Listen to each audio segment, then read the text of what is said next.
নাহমাদুহু ও নুসাল্লি আলা রাসূলিহিল কারীম আম্মা বাদ। সম্মানিত দর্শক ও শ্রোতা, দেশ ও প্রবাস সহ যে যেখান থেকে আমাকে দেখছেন এবং শুনছেন আপনাদের সকলকে জানাচ্ছি আন্তরিক মুবারকবাদ সালাম। আসসালামু আলাইকুম ওয়া রাহমাতুল্লাহি ওয়া বারাকাতুহু। দর্শক ও শ্রোতা, আমরা নতুন একটি কার্যক্রম চালু করেছি, আর সেটা হচ্ছে অর্থ বুঝে কোরআন পড়া। আমরা কিন্তু দেখে দেখে কোরআন পড়ি, কিন্তু এই দেখে দেখে যে পড়ি, আয়াতগুলো যে পড়ি, এই আয়াতগুলোতে আল্লাহ সুবহানাহু ওয়া তাআলা আমাদেরকে কি বলেছেন আমরা কিন্তু কিছুই বুঝি না। আমরা যদি বুঝি তাহলে কিন্তু অনেক কিছু শিখতে পারবো এবং অনেক কিছু বুঝতে পারবো। আর তখনই আমরা আমাদের জন্য একটু আমল করা সহজ হয়ে যাবে, যে আল্লাহ সুবহানাহু ওয়া তাআলা এখানে গুরুত্বপূর্ণ কথা বলেছেন, এখানে অনেক আ অ উপদেশ আমাদের জন্য রেখেছেন। তখন কিন্তু আমরা যখন অর্থ বুঝে পড়বো, তখনই কিন্তু আমরা এগুলোকে বুঝতে পারবো। সেজন্য আমরা দেখে দেখে আমরা আ বুঝে বুঝে কোরআন শরীফ অর্থ বুঝে পড়বো ইনশাআল্লাহ। আমরা আজকে সূরা ফাতিহা থেকে শুরু করব। কারণ পবিত্র কোরআনের ১ম সূরাটি হচ্ছে সূরাতুল ফাতিহা। আমরা সূরা ফাতিহা থেকে পড়ব ইনশাআল্লাহ এবং অর্থ বোঝারও চেষ্টা করব। আলহামদুলিল্লাহি রাব্বিল আলামিন। আলহামদু আলহামদু সমস্ত প্রশংসা লিল্লাহ, আল্লাহ তাআলার জন্য। লিল্লাহ, আল্লাহ তাআলার জন্য। রব্বিল আলামিন, যিনি বিশ্ব জগতের প্রতিপালক। আর রহমানির রহিম। আর রহমান, যিনি দয়াময়, রহিম পরম দয়ালু।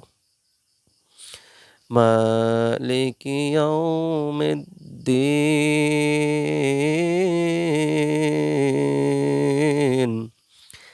মালিকি মানে কি? মালিক। ইয়াউমিদ্দিন, বিচার দিনের মালিক। মানে যিনি বিচার দিনের মালিক। বিচার দিনের মালিক কে? আল্লাহ সুবহানাহু ওয়া তাআলা। ইয়াকা না'বুদু, আমরা একমাত্র আপনারই ইবাদত করি। ইয়াকা, আপনারই, না'বুদু মানে কি? আমরা ইবাদত করি। আমরা একমাত্র আপনারই ইবাদত করি। ওয়া ইয়াকা নাস্তাগীন। ওয়া ইয়াকা নাস্তাগীন।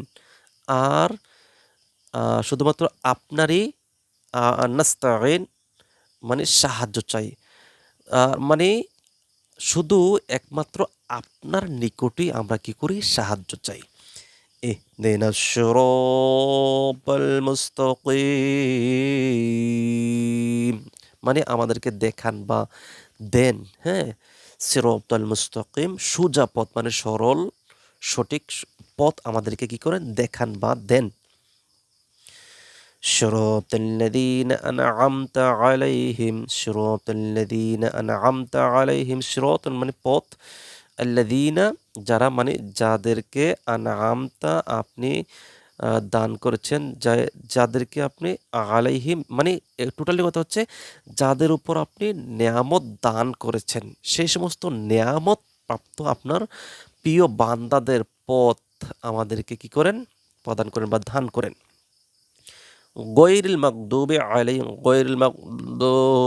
আলাইহিম, গৈরিন নয়, মাগদুবি তাদের পথ, যাদের উপর আযাব গজব নাজিল হয়েছে, আলাইহিম মানে গজব নাজিল হয়েছে, আলাইহিম যাদের উপর আযাব গজব নাজিল হয়েছে, তাদের পথ আমাদেরকে দিয়েন না।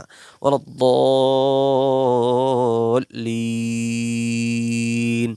আর তাদের পথও এখানে আযাব গজব নাজিল হয়েছে ইহুদিদের উপর, মানে এখানে বলা হয়েছে ইহুদিদেরকে উদ্দেশ্য করা হয়েছে, যে সমস্ত ইহুদিদের উপর আযাব গজব নাজিল হয়েছে, এই সমস্ত ইহুদিদের পথ আমাদেরকে কি করেন না? দিয়েন না বা দেখিয়েন না। ওয়ালাদ-দল্লিন, আর এখানে পথভ্রষ্ট যারা গুমরা হয়ে গিয়েছে বা গুমরা হয়েছে, তাদের পথও আমাদেরকে দেখিয়েন না বা তাদের পথও আমাদেরকে পরিচালিত করিয়েন না। এখানে গুমরা বলে নাসারদেরকে বোঝানো হয়েছে, যারা জ্ঞান বুদ্ধি সম্পর্কে যারা কিছুই জানতো না, সে সমস্ত নাসারাদেরকে আল্লাহ সুবহানাহু ওয়া তাআলা বুঝিয়েছেন। দর্শক শ্রোতা, আমরা সূরা ফাতিহার অর্থটা বোঝার চেষ্টা করলাম। আমরা এখন সূরা ফাতিহার একটু ফজিলত আমরা জানার চেষ্টা করব। সূরা ফাতিহা হচ্ছে গুরুত্বের দিক দিয়ে কোরআন শরীফের সর্বশ্রেষ্ঠ সূরা। রাসূলুল্লাহ সাল্লাল্লাহু আলাইহি ওয়াসাল্লাম বলেছেন, সূরা ফাতিহা হচ্ছে সকল রোগের মহৌষধ। আপনি যেই রোগে আক্রান্ত হয়েছেন, আপনি সূরা ফাতিহা বেশি, বেশি করে পাঠ করবেন। দেখবেন আল্লাহ পাক রহম করবেন। আরও হাদিস শরীফে আরও অসংখ্য ফজিলতের কথা আছে। আপনি যদি ৪০ দিন যদি আ সূরা ফাতিহা পাঠ করে পানিতে ফু দিয়ে ওই পানি যদি অসুস্থ রোগীকে খাওয়ান, তাহলে ওই অসুস্থ রোগী সুস্থ হয়ে যাবে।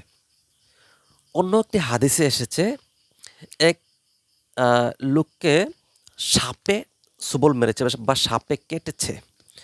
তো এক সাহাবী এই সূরা ফাতিহা পাঠ করে মুখের ভিতর থেকে যেই থুথু আছে, ওই থুথু এনে ওই যে লোককে সাপে কেটেছে ওই কাটা জায়গার মধ্যে লেপ দিয়ে এরকমভাবে লাগিয়ে দিলেন। লাগিয়ে দেওয়ার ফলে ওই লোকের যে সাপের যে বিষটি ছিল ওর ভিতরে, ওই বিষটা কিন্তু বের হয়ে ওই অসুস্থ রোগী কিন্তু সুস্থ হয়ে গিয়েছে। তাছাড়া অসংখ্য অগণিত ফজিলত আছে সূরাতুল ফাতিহার। অনেক গুরুত্বপূর্ণ আলোচনা আছে। আমরা ইনশাআল্লাহ এই সূরাতুল ফাতিহা বিভিন্ন রোগের ক্ষেত্রে এবং বিভিন্ন সময় আমরা ইনশাআল্লাহ বিপদ-আপদ পড়লেও এই সূরা ফাতিহা পড়লে কিন্তু বিপদ-আপদ থেকে রক্ষা পাওয়া যায়। অসংখ্য অগণিত ফজিলত আছে ইনশাআল্লাহ।